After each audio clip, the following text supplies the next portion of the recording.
Reflection of light. तो reflection is the phenomena of change in path of the light without any change in its medium, कि medium में कोई change नहीं आया और path change हो गया, तो वो रिफ्लेक्शन कहलाता है. अगर पाथ चेंज हो गया और मीडियम में भी चेंज आ गया, मान लो लाइट अंदर दूसरे मीडियम में एंटर कर गई, तो फिर वो रिफ्रैक्शन हो जाएगा. ठीक है ना. और अगर उसी मीडियम में रही बट पाथ चेंज हो गया, तो वो क्या कहलाएगा आपका, रिफ्लेक्शन कहलाएगा. तो reflection is the phenomena of change in path of light without any change in its medium, क्योंकि मीडियम चेंज होके अगर डेविएशन आया, पाथ चेंज हुआ, तो वो रिफ्रैक्शन कहलाएगा. ठीक है. तो लॉज ऑफ रिफ्लेक्शन बड़े सिंपल हैं, हमेशा से सुनते हैं हम. Angle of incidence equal to angle of reflection. ठीक है. और दूसरी बात कि incident ray, normal and reflected ray तीनों एक ही प्लेन में होते हैं. तो कभी आपको इन तीनों के अलोंग कोई वेक्टर दे दे कि A vector, B vector, N vector, तीन वेक्टर बनाए मैंने. ए वेक्टर इंसिडेंट रे के पैरेलल है, बी वेक्टर रिफ्लेक्टेड के पैरेलल है, और नॉर्मल के पैरेलल एन वेक्टर है, कैपिटल एन वेक्टर. ठीक है बेटा.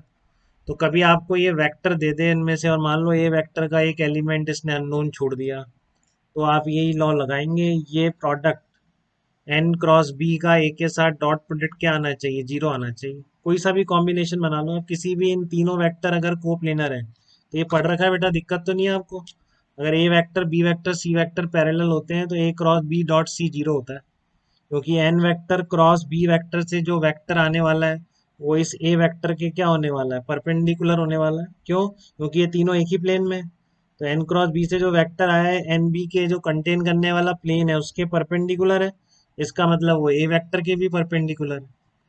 ठीक है. तो इसलिए ए वेक्टर, एन वेक्टर और बी वेक्टर अगर तीनों आपके एक ही, इनको रिप्रेजेंट कर रहे हैं, इंसिडेंट को, नॉर्मल को सरफेस के, और बी वेक्टर को, रिफ्लेक्टेड रे को, तो ये ध्यान रखिए बेटा, कर्व सरफेस भी हो सकती है रिफ्लेक्टिंग, तो कर्व सरफेस का भी नॉर्मल होता है, आपको पता है. तो वहां पर भी यही फार्मूला वैलिड रहता है, एंगल ऑफ इंसिडेंस ये हो गया आपका, और एंगल ऑफ रिफ्लेक्टेड ये हो गया, दोनों बराबर होंगे, angle of incidence equal to angle of reflection. अब एक बात आती है कि इसको इस तरह से भी रिप्रेजेंट करते हैं, बॉक्स प्रोडक्ट बोलते हैं. आप मैथ में भी वेक्टर पढ़ेंगे, लास्ट चैप्टर जो होगा आपके मैथ का, वेक्टर एंड 3D, तो इसका रिप्रेजेंटेशन आप सीख लेंगे. बॉक्स प्रोडक्ट बोला जाता है इसको, दो क्रॉस और एक डॉट को. तो इन तीनों वेक्टर्स का बॉक्स प्रोडक्ट क्या होगा, जीरो हो जाएगा. ठीक है. यहाँ तक कोई तकलीफ बेटा किसी को? सिंपल लॉज हैं, सबने पढ़ रखे हैं. तो इस लॉज के बेसिस पर ही जो मैं कह रहा हूँ, angle of incidence equal to angle of reflection है. ठीक है. इस बेसिस पर आप इस क्वेश्चन का आंसर दीजिए. इस क्वेश्चन को सॉल्व करिए. देखिए इस क्वेश्चन में क्या है, एक रिफ्लेक्टिंग सरफेस है और उसकी इक्वेशन आपको दे रखी है, 2l upon pi sine pi x upon L. और बोल रखा है ray of light travelling horizontally, इस तरह से एक्स एक्सिस के पैरेलल एक रे ऑफ लाइट इंसिडेंट हो रही है, और after reflection with the surface, ठीक है ना, वर्टिकल हो जाती है, becomes vertical after reflection with the surface. तो फिर ये किस कोऑर्डिनेट पर इंसिडेंट हो रही है, find out coordinate of the point where the ray incident.